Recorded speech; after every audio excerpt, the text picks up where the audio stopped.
Hello everybody.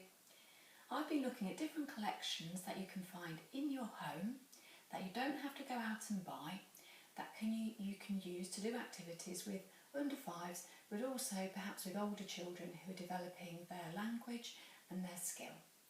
So today I thought I'd look at what can you do with an empty bottle. So go and have a look in your recycling bags and in your kitchen cupboards and your bathroom cupboards.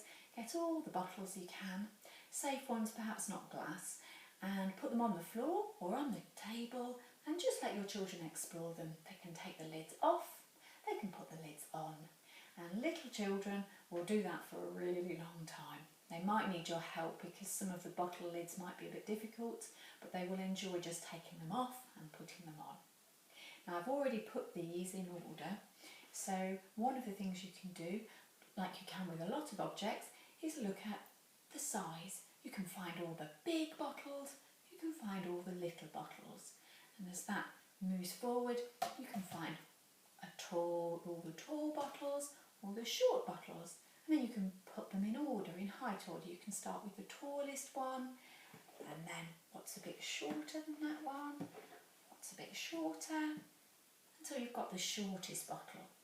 You can start with just a few bottles and then you can build it up to a lot and order them in height. You can start with the tallest, or you can start with the shortest. Or you could lie them down and look at the longest and the shortest. And the other thing you can do is look at the labels. You could ask, what do you think was in this? Oh, let's have a look. It begins with a K. Can we read it together? Cola. Was cola in this? It's a pop bottle. What do you think was in this bottle? You can talk about bottles that perhaps don't have any words on, but maybe you can still smell what was in it. It's squeezy. You can ask questions and then think, maybe it had bubble bath in it. You can talk about what was in all the bottles. You can talk about whereabouts in the house it might be. Now, this bottle might be in the bathroom because it's in the bath. This might be in the fridge because it had milk in and it needs to stay cold. This might be in the kitchen drawer because it needs to be there for when we cook. So you can talk about where the things might be. You could ask the children to go and put them all back where they belong and find their home.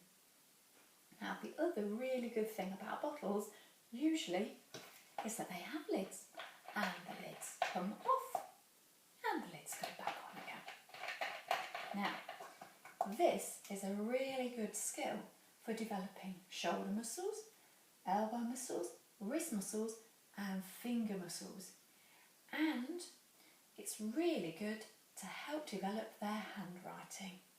Would you believe it?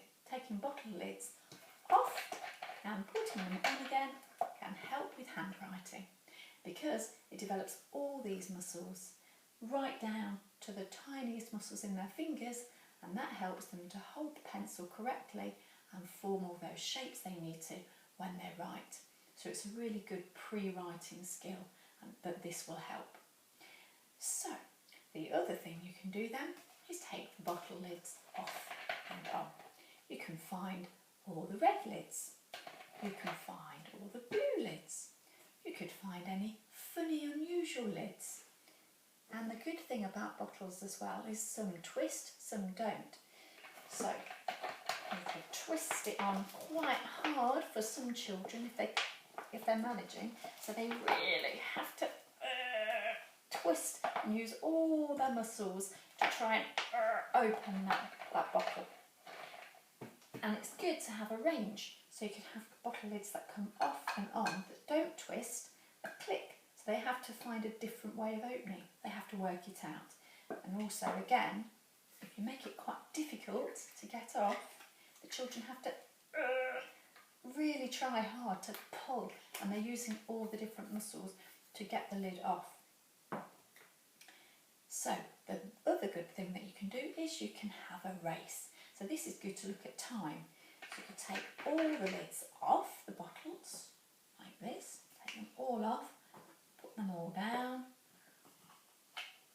and then you can say ready, steady, go. You can use a little egg timer, you can use the timer on your kitchen oven, you can use the timer on your phone, or you can just count.